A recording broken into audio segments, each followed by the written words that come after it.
Ẹ káàbọ̀ sí ìkànnì Yorùbá Entertainment Gist, níbi tí a ti ń mú àwọn ìròyìn Yorùbá àti àwọn ìṣẹ̀lẹ̀ ní ilẹ̀ adúláwọ̀ wá sí etí ìgbọ̀nyín. Ẹ máa bá wa kálọ. Àwọn fàájá, mo fi Ọlọ́run bẹ gbogbo àwọn fàájá nísìn, wọ́n ní àwọn fẹ́ lọ sí ṣọ́ọ̀ṣì Àlọ́. Ẹ̀bẹ̀ tí mo wá ń bi àwọn fàájá ni pé ká má lọ ṣọ́ọ̀ṣì Àlọ́, ká lọ protest ní secretariat ní Ìbàdàn. Ìyẹn gbogbo tó ṣẹlẹ̀ nípa ìgbéyàwó Àlọ́ yìí, Ọlọ́run fẹ́ fi ra àwọn ìyàwó àwa ìránṣẹ́ Ọlọ́run ní ṣeéṣe. Tọ́pẹ́ Àlàbí ò dẹ̀ lórúkọ rere o. Ẹni tó gbé ọmọ ọlọ́mọ tó gbé fún àlè tó ń correct orin ẹ̀mí. Ẹni tó jáde lọ́dọ̀ Àjànàkú tó ba bẹ̀jẹ́, ọ̀dọ̀ màmá rẹ̀ dẹ́ẹ̀mú olóògbé, ó ba bẹ̀jẹ́ ó ba jà ní.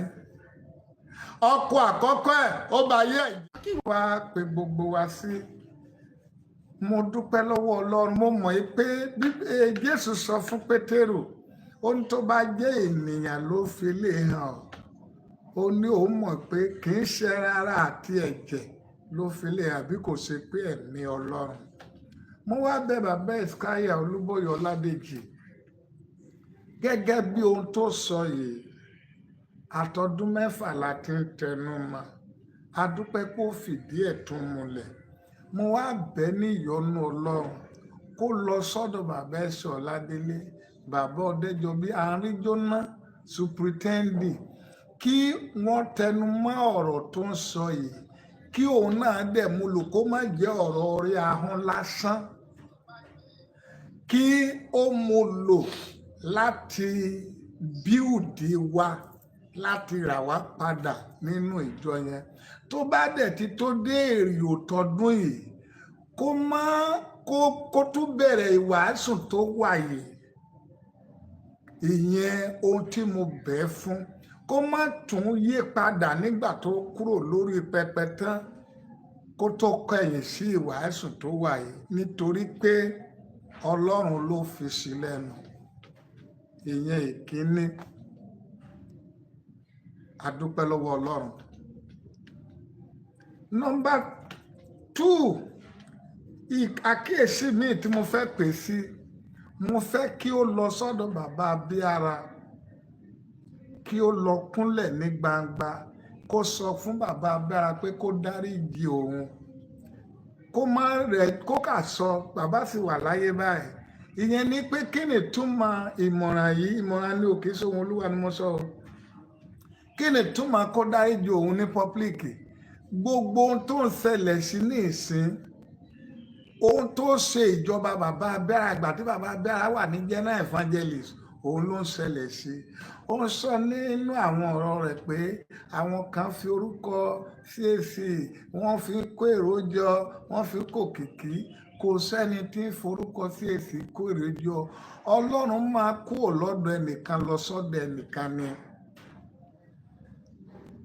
Tó bá jẹ́ ìdí tí mo fi sọ ni pé ní ìgbà tí bàbá Abíára wà nínú general evangelist, bí gbogbo èèyàn ṣe ń rọ́ sọ́dọ̀ Táíwò Òjó yìí, òun náà ni gbogbo wa rọ́ sọ́dọ̀ rẹ̀.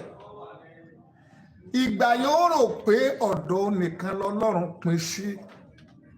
Èyí tó yẹ kí ó kọ́wọ́ tí bàbá Abíára ń gbà náà lọ́hùn-ún, ó wí ìtòun, ó rí oore ọ̀fẹ́ tó ní bí ipò lóní. Òun náà mọ̀ pé tó máa dépò yẹn, ó ti dépò yẹn nísìn, ẹ̀san ti wá ń ké.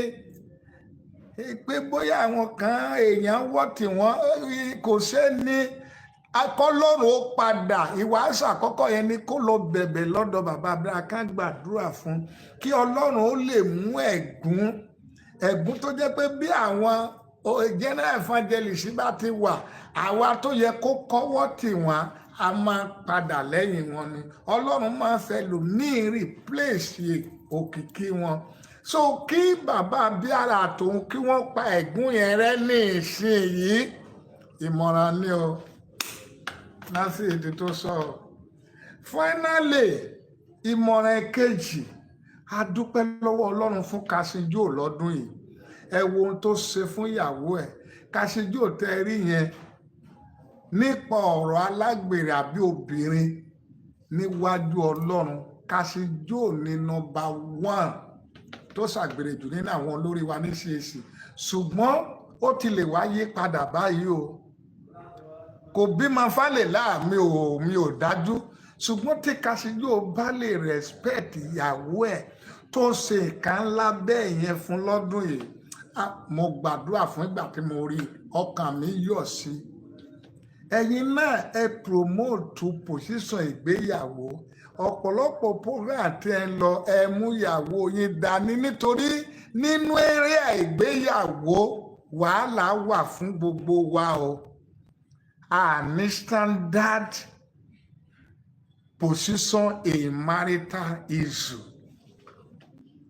marital area wa our lack ọ̀pọ̀lọpọ̀ mega crusade tó ń lọ tó ń ṣe mú ìyàwó dání bí a ti ń kí yín ká máa kí mọ́mí general overseer bí ẹ̀yin bá bẹ̀rẹ̀ ẹ wọ the same aṣọ nígbà míì bí ẹ bá bẹ̀rẹ̀ á lè gbogbo àwa tó ń bọ̀ lẹ́yìn á lè kọ́pì bàbá Abíára kì í múyàwó ẹ rìn ẹ̀yin náà ẹ múyàwó ẹ rìn òun náà ló kọlu gbogbo àwa ọ̀dọ́ àtàlù àti gbogbo wa yìí ní ojú wa ṣe ń já ní ìsín ẹ promote marital láìní wa láìfo wa ẹ fún ọ̀pọ̀lọpọ̀ ní ìsín bàbá general overseer bàbá Ọ̀dẹ́jọbí ó wá sí program kò múyàwó ẹ̀ dání bàbá ẹsọ Ọládélé wá àwọn màmá yìí ti dàgbà kò sí tẹ́ ẹ fi wọ́n ṣe inú ilé ẹ wo bàbá Adébóyè ẹ wò wọ́n ẹ jẹ́ kí àwa náà promote àwọn ìyàwó wa bí bàbá Ọ̀dẹ́jọbí ṣe wá ní àná yẹn kó o náà kí màmá náà jókòó àwọn màmá yìí ti dàgbà wọn ẹbí màmá ká sọ pé ọmọ ni wọ́n tọ́ ẹ promote marital láìní wa ẹ jẹ́ ká tún ibẹ̀ ṣe ẹ jẹ́ àtúnṣe ẹ̀yin náà lọ́dún ìmọ̀ máa wò yín bí ẹ bá ṣe báyìí fún ìyàwó yín tí ẹ ní ṣe kó dín ńlá tí ẹ̀yin bàbá ẹ bá tún ṣe dé wàhálà tí a ní lórí issue marriage yìí nìsín àní lè ní.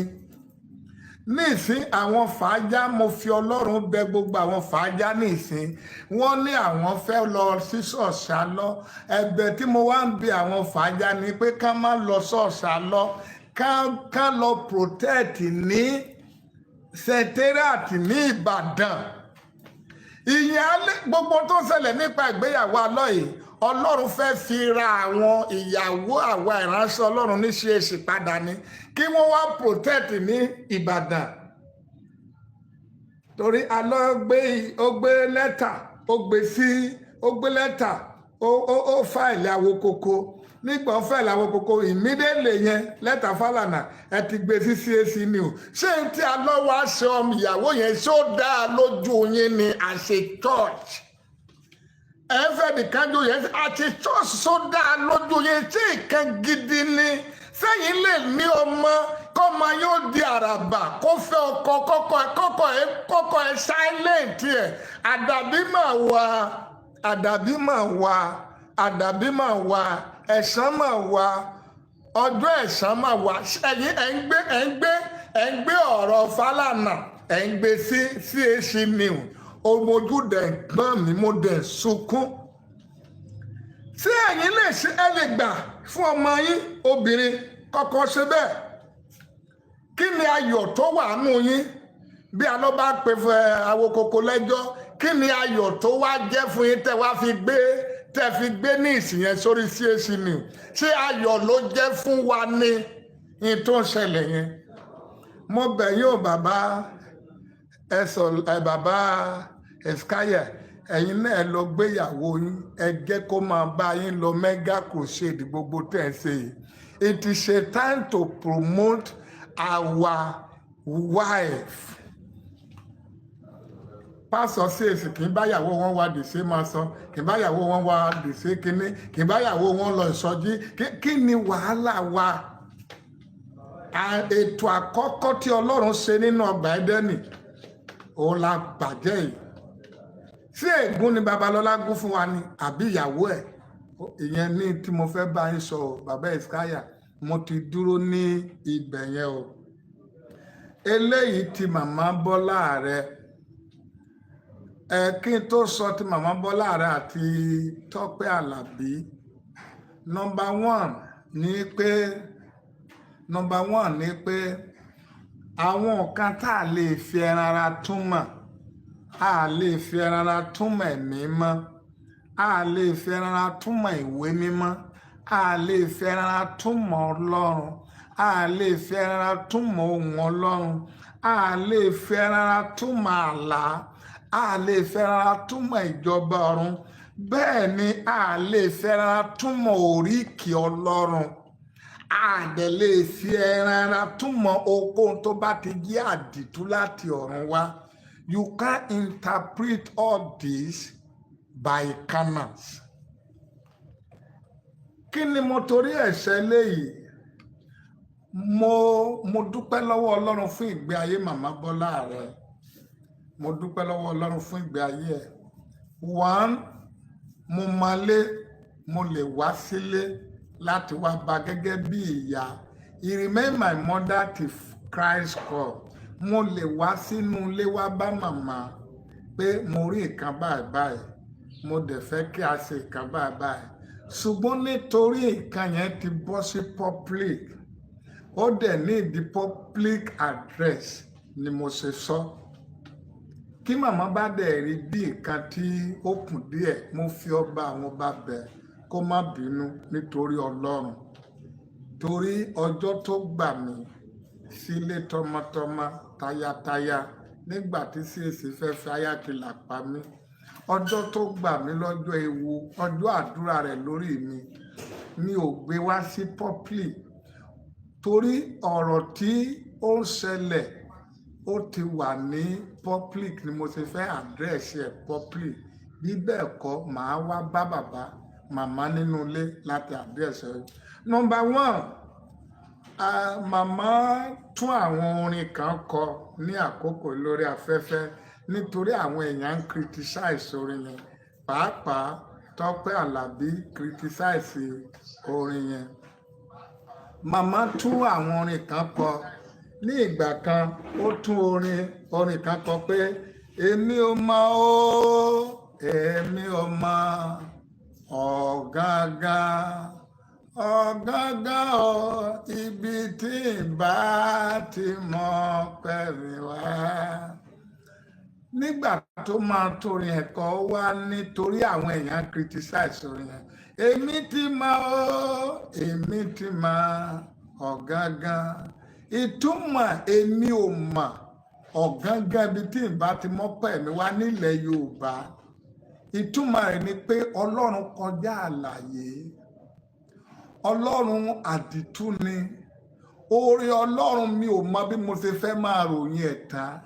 Àkàìkàtà lórí rẹ̀, that is in Yorùbá how to provoke God. Bí ẹnìkan bá sọ pé òun mọ ibi tóun bá ti mọ̀ pẹ̀ wá nínú Ọlọ́run, ó jẹ́ aláìmoore ẹ̀dá. Ibo mélòó ló fẹ́ kà nínú oore Ọlọ́run? Ṣé ti ẹ̀mí tó fún wa ni? Ṣé ti inú orí ni? Ṣé ti ọ̀rọ̀ ni? Ṣé ti ẹwà ni? Ṣé tògo ni? ṣé tọmọ mélòó la lè kà nínú oore Ọlọ́run? Ìtumọ̀ mi ò mọ ibi tí n bá ti bẹ̀rẹ̀ ọpẹ́ mi. Àgbẹ̀dọ̀ torí criticize àwọn èèyàn orin tí ọba àwọn bá ti lò lọ kí a wá máa padà torí àwọn èèyàn criticize ẹ̀. Mo bẹ̀ màmá torí Ọlọ́run. Number two, màmá Tọ́pẹ́ Àlàbí ṣẹ̀ṣẹ̀ criticize orin kan lórí media káàkiri. Màmá náà tó lọ pé òun lọ correct ẹ̀ yí pé alágbára bí àrá ò ẹ̀yà dúdà. Mo fẹ́ béèrè lọ́wọ́ màámi, ta ló mọ oríkì Ọlọ́run tán? Ta lè sọ oríkì Ọlọ́run tán? Ibi tó bá yí sí tí a bá ń pèsè Ọlọ́run, ohunkóhun tí olúwa bá ohunkóhun tẹ́mi mọ́ bá pe olúwa fún wa he accepted. Ìbéèrè tí mo wá ń béèrè lọ́wọ́ mọ́mì ní ìsìn màámi ó dùn mí. Orin tí Tọ́pẹ́ Àlàbí ṣẹ̀ṣẹ̀ criticize yìí, Tọ́pẹ́ Àlàbí ti wà lẹ́nu ọmú ìgbà tí a ti ń kọrin tọ́lọ́run ti gbé orin yẹn fún yín. Àwọn orin yìí kẹ̀kẹ́ ṣe ti yín mọ́, ó ti di orin ìjọ àpọ́sù ti Kristi láti ọ̀dọ̀ yín. Tọ́pẹ́ Àlàbí tó ń criticize orin yìí kò ní ṣọ́ọ̀ṣì, kò ní ìtàn rere kan tí ó ṣe é fi gbàdúrà. Ó criticize orin Yínká Ayéfẹ́lẹ́, ó criticize Ìyá Agbóyàjú. Iṣẹ́ tán gbé lóun lọ́wọ́ ni pé torí òun ò ní ọjọ́ tí Tọ́pẹ́ Àlàbí ti kọrin débi tó dé ẹ̀ka dárúkọ orin kan tí Tọ́pẹ́ Àlàbí kọ tó wà evergreen tó jẹ́ pé gbogbo ìjọ wọ́n mọ̀ wọ́n ń kọ́ gẹ́gẹ́ bí orin ẹ̀ bí àwọn ẹwọ apọ́lọpọ́ anointing lónìí kó tó sọ gbogbo èèyàn ti mọ orísun ẹ̀. Ẹ wo Wùmí Babalọ́lá, ẹ wo Dùnní Akínàánú, ẹ wo màmá Ṣẹ̀wẹ̀lẹ̀, ẹ wo màmá Fúnmi Àrágbáyé, ẹ wo àwọn bàbá Òjúadé, ẹ wo bàbá Ayẹwà, ẹ wo àwọn bàbá Níyì Adédòkun, ẹ wo ẹ̀gbọ́n wa Elijah Akíntúndé. Gbogbo wọn ló ní orin tó jẹ́ pé tá a bá kọ́ báyìí lágbájá ló kọrin, ẹ kà dárúkọ orin tí gbogbo àgbáyé handle tó jẹ́ ti Tọ́pẹ́ Àlàbí is not. Orísun tá a lè fi gbàdúrà ni. Àṣeyọrí ló ní kò lórúkọ rere. Tọ́pẹ́ Àlàbí kéré láti wá máa tákù orin ẹ̀mí. Ẹlẹ́ran ara kéré láti wá máa ṣètúmọ̀ orin ẹ̀mí. Màmá orogún òwò ni Tọ́pẹ́ Àlàbí jẹ́ fún yín o. Kì í dẹ́sẹ̀ yín nìkan ló kọ́kọ́ ṣe fún o. Tọ́pẹ́ Àlàbí ò dẹ̀ lórúkọ rere o. Ẹni tó gbé ọmọ ọlọ́mọ tó gbé fún àlè tó ń kọ̀rẹ́ẹ̀tì orin ẹ̀mí. Ẹni tó jáde lọ́dọ̀ Àjànàkú tó ba bẹ̀jẹ́, ọ̀dọ̀ màmá rẹ̀ dẹ́m olóògbé ó ba bẹ̀jẹ́ ó ba jà ní. Ọkọ àkọ́kọ́ ẹ̀ ó ba yé ẹ̀ jẹ́, ọmọ àkọ́bí ẹ̀ ó sọ́dọ̀ ọmọ àlè. Ẹ dárúkọ kan tí Tọ́pẹ́ Àlàbí tí a lè fi orúkọ ẹ̀ gbàdúrà nínú àwọn olórin ẹ̀mí yìí tó criticize orin olórin. Tí Tọ́pẹ́ Àlàbí bá jẹ́ ọmọ Ọlọ́run tí ìbá ṣe ọmọ ọ̀run àpáìdì, ṣé irú Tọ́pẹ́ Àlàbí ó yẹ kó jáde tí ìbá ṣe àwọn ṣọ́ọ̀ṣì ọ̀run àpáìdì tí wọ́n ń pè? Ó lọ fi ara há sí orí òkè bàbá àbíyè láìpẹ́ yìí. Ó débẹ̀ tó fi há síbẹ̀ ni pé ó débẹ̀ ó lóun ò gbowó láti lé gbogbo àwọn màmá Ṣẹ̀wẹ̀lẹ̀ gbogbo màmá Bọ́lá rẹ̀ gbogbo yìí lẹ́jọ́ bẹ̀rẹ̀ bàbá àbíyè. Tọ́pẹ́ Àlàbí ò síbẹ̀. Ìgbà kan ṣoṣo tó débẹ̀ ó wọ ọ̀dọ̀ mọ́mì Àkàndé túbẹ̀ ó lóun ò kì í gbowó ibi tó ti gba ibẹ̀ nìyẹn. Gbogbo bí ó bá ti dé ló máa ń gbà. Bẹ́ẹ̀ ni ti bàbá Oyèdépò. Yàtọ̀ sí ọ̀dọ̀ bàbá orí òkè bàbá àbíyè ẹ̀ka dárúkọ ṣọ́ọ̀ṣì tí Tọ́pẹ́ Àlàbí tó ń lọ ní Nàìjíríà yìí àti ibi tán ti ń pè yàtọ̀ sáwọn ibi ọ̀rọ̀ ṣọ́ọ̀ṣì òkùnkùn àti ṣọ́ọ̀ṣì ọ̀rọ̀ àpáìdì, ṣọ́ọ̀ṣì tán ti ń wá sẹlíbírìtì. Ẹ dárúkọ ṣọ́ọ̀ṣì ọmọ Ọlọ́run tán ti ń pè Tọ́pẹ́ Àlàbí ní Nàìjíríà. Màmá mo fi ọba àwọn ọba bẹ̀yìn, mo fi ikú àtàjíǹde Jésù bẹ̀yìn. Mi ò ní anything pẹ̀lú Tọ́pẹ́ Àlàbí.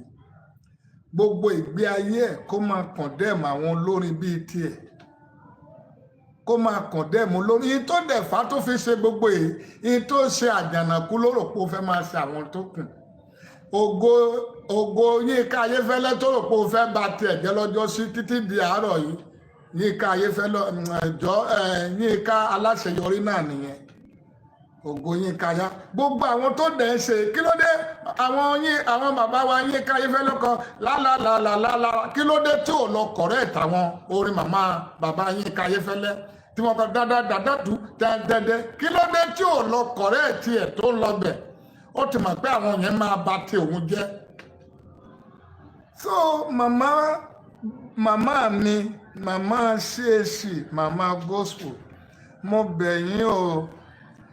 Àwọn orin tí ẹ wá kọ̀rẹ́ẹ̀tì wọ̀nyí nọ́mbà 1 ìbéèrè tí mo fẹ́ béèrè kí n tó máa lọ lélẹ̀ ṣé Ọlọ́run ló ní orin yẹn òun ò tẹ́wọ́ gbà mọ́ kẹ́ wá ṣe àtúnṣe ẹ̀ ìyẹn ìbéèrè àkọ́kọ́.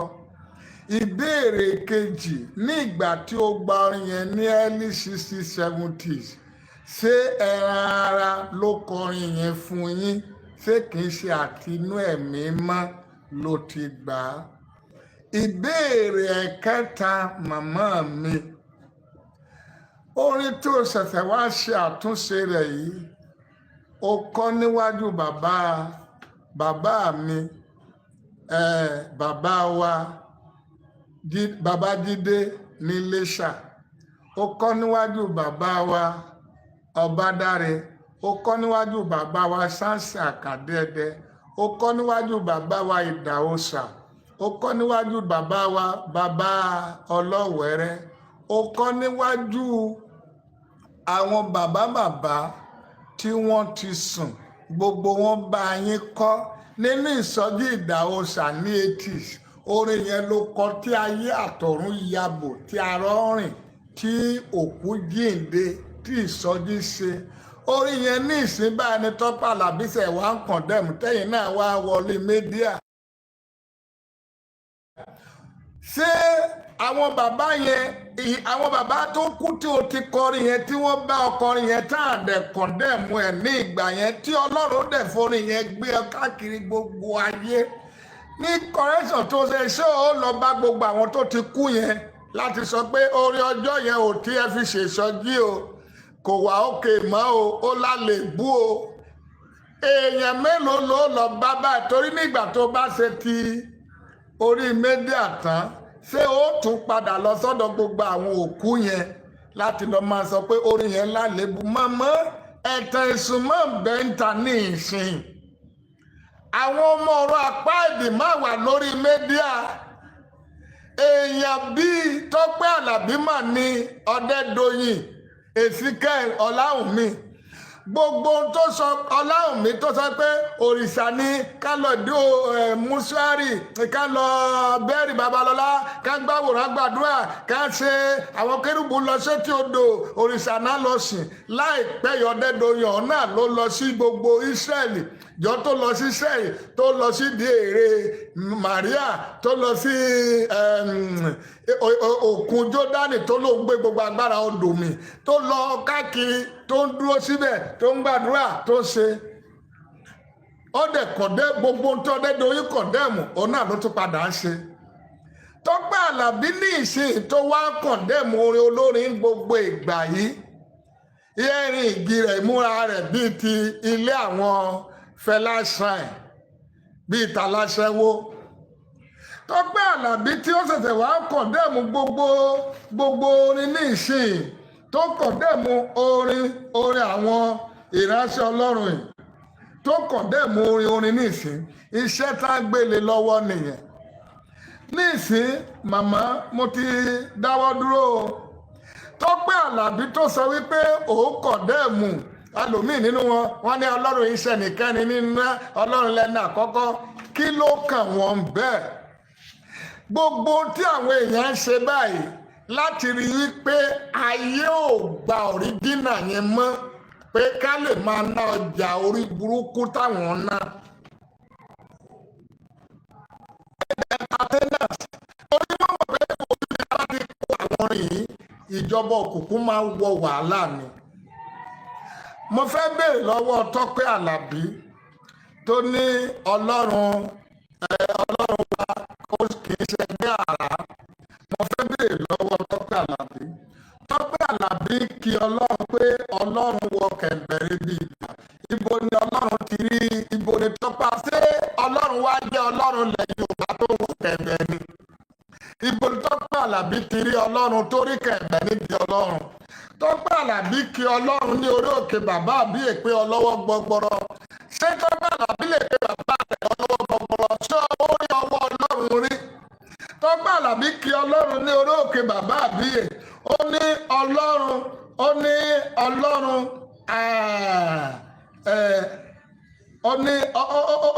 Ọlọ́run ní orí òkè bàbá àbí è. Ó ní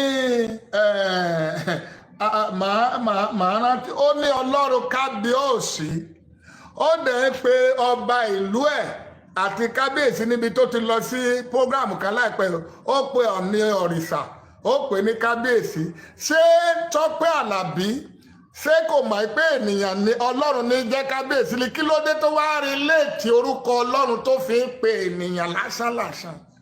Tọ́pẹ́ Àlàbí sọ pé ọlọ́run tóbi títí ayé àtọ̀run ò gbà nínú kẹ́sẹ̀tì olókéré títọ́ gbanú aláboyún. ṣé Tọ́pẹ́ Àlàbí wá rí dínkù ọlọ́run títí dénú aláboyún? kí ni wàhálà? When you are praising God, God is unlimited. God is beyond human imagination. God is beyond human memories. Okun tá a bá pe ọlọ́run nínú èyìn tí ọlọ́run ò bá ti sọ fún wa pé